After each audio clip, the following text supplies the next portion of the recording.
where tonight we have a fearsome terrorfest penned by Herman Sisk. It involves a seemingly abandoned cabin in the woods, the murder of an elderly gentleman, and the curse of a grieving son. A curse which may send chance visitors directly to the darkness of the Horror Story Corner. I hope you enjoy The Purple Heart. I was weary of the fog that hung over me like a pall, fatigued to the point of exhaustion. Since early afternoon the chill wind had forced it through my clothing like rain. It depressed me. The country through which I travelled alone was desolate and unpeopled, save here and there where some bush assumed fantastic form. The very air was oppressive. As far as I could see were hills, nothing but hills, and those bushes. Occasionally I could hear the uncanny cry of some hidden animal. As I pushed on, a dread of impending disaster fastened itself upon me. I thought of my home, of my mother and sister, and wondered if all was well with them. I tried to rid myself of this morbid state of mind, but try as I would, I could not. It grew as I progressed, until at length it became a part of me. I had walked some 15 miles, and was so weary I could scarcely stand when I came suddenly upon a log cabin. It was a crude affair, quite small, and stood back some distance from the little-used road in a clump of trees. A tiny window and a door faced the direction from which I approached. No paint had ever covered the roughly hewn logs from which it was made, and the sun and the wind and the fog had turned the virgin wood to a drab brown. I felt it was useless to knock, for the cabin had every appearance of being deserted. However, rap I did. No voice bade me enter, and with an effort I pushed open the door and staggered into the house. Almost immediately my weary legs crumpled under me, and I toppled and struck heavily on my face. When I regained consciousness, a rough room, scantily furnished, greeted my eye. There was an ill-looking table, the top of which was warped and rectangular in shape, standing in the centre. To one side was a rustic chair. Beyond the table was a bunk built into the wall, and on this lay a man with shining eyes and a long white beard. A heavy grey blanket covered all of him but his head. "You're right on time," he said in a high-pitched voice. I looked at him closely. "I don't know you," I said. "Nor I you, but I knew you would come." "You are ill and need help?" I asked. "No," he replied in his strange monotone. "But on this day someone always visits here. None has ever returned, but I have yet to be alone on the night of this anniversary." There was something so weird in the way he looked at me, out of those big, watery eyes, that I involuntarily shuddered. "What anniversary?" I asked. "The murder of my father," he answered. "It happened many, many years ago. A strange man came to this cabin just as you have done." He paused. I said nothing. "You wish to stay all night?" he asked. "Yes, if I may," I replied. A moment later I regretted it. "Quite so," said he, with a slight nod of his white head. "Those were the very words he addressed to us. We took him in. When morning came, I found my father dead in there." Rolling his eyes and raising his head to indicate some point behind him. "With a dagger in his heart. You can see the room if you open the door behind me." I looked at him a moment, hesitating. Then I went to the door and pushed it open. Cautiously glancing into the other room, I saw there was nothing there but a bunk, similar to the one the old man occupied. "Don't be afraid," he said, evidently sensing my fear. "Nothing will hurt you now. It's after midnight when it happens." "What happens?" I said. "I don't know. No two men have had the same experience. It all depends on one's state of mind." "You mean—" I began. "Yes," he interrupted. "One man saw hands reaching toward him, and ropes in the air. He was escaping the gallows. Another saw faces of beautiful girls. He was on his way to a large church wedding. A third saw pools of blood and the white snow stained by human life. He was again living through a massacre in Russia." "Do you live here?" I asked. "No, no one does.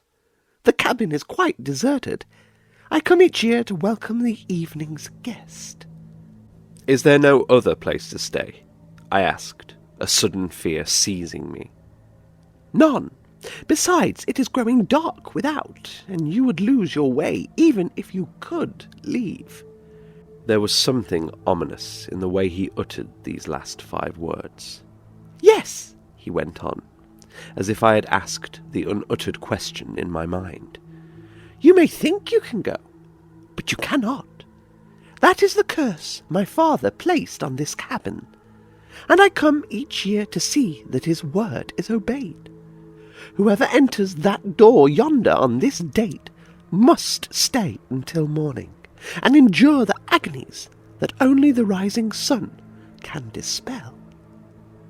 I looked about me to make sure that he and I were the only living things in the room. "What is to prevent my leaving?" I asked. "Try to," he replied, an eerie note of glee in his queer voice. I walked to the door and gave it a mighty pull. To my utter amazement, it was locked.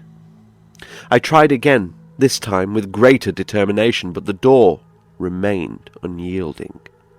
A sudden terror seized me. I turned to beseech the old man to let me go, but he was not there. I looked quickly about me. He was nowhere to be seen. I ran into the other room.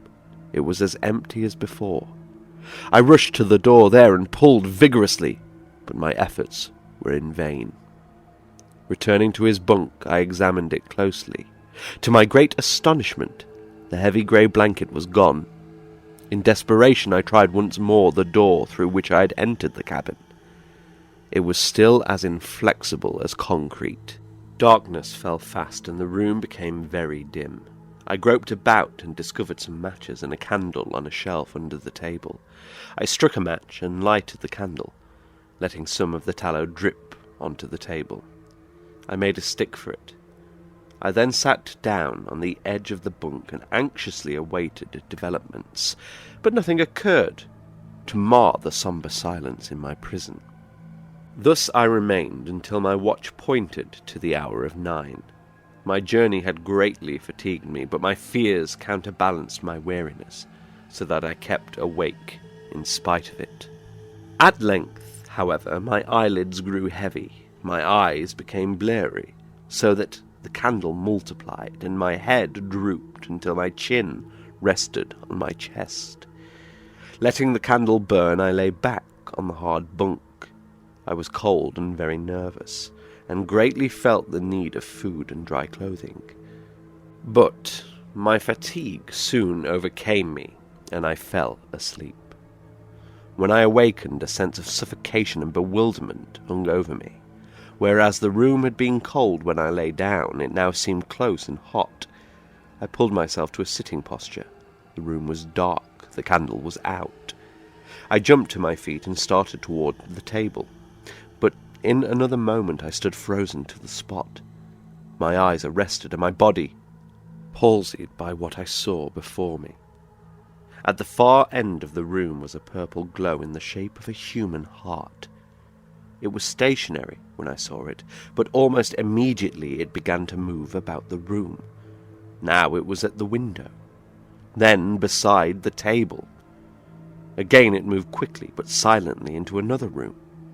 I pulled my frightened senses together and groped my way to the table. I found a match.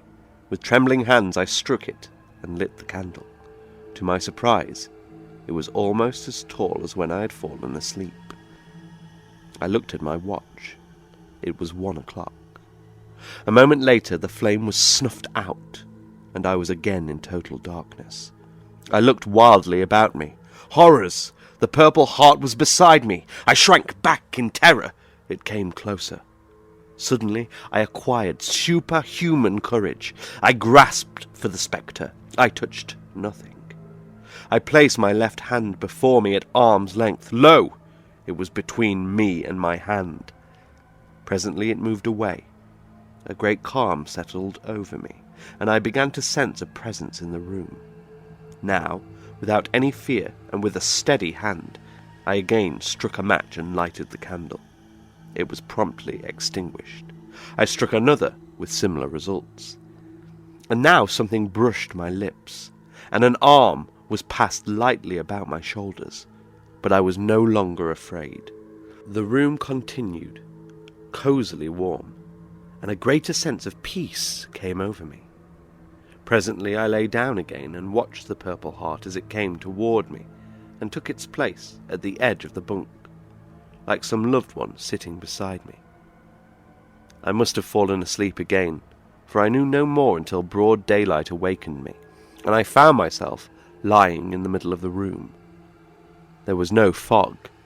The sun was shining brightly, and a broad beam was streaming through the dusty window pane. The candle and the matches were no longer visible. Suddenly I thought of the locked door. Springing to it, I gave a mighty pull. It opened easily. I snatched my cap from the rough floor and hurried into the warm sunlight. A short distance from me, a man came trudging along. He was a powerful-looking fellow of middle age, and was dressed in coarse working clothes. "Do you know anything about that cabin?" I shouted as we drew closer. "Sure, it's haunted," he replied. He looked hard at me. "Were you in there last night?" I related my experience. "That's queer," he muttered. "But I ain't surprised. Last night was the night." "What night?" I demanded. 10 years ago an old man was murdered in that cabin, and his son swore on his deathbed he'd come back every anniversary and lure somebody into the cabin for the night and torture him. He shuddered, his white face staring at the cabin. "Come away," he whispered. "Come away. It's haunted. It's haunted."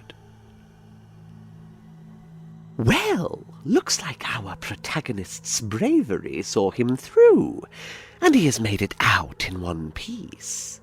A lesson to us all should we find ourselves in a similar supernatural situation. Hold your nerve, and you may just escape a visit to the winding, endless hallways of the Horror Story Corner. Until next time, dear friends, and as ever, sleep well.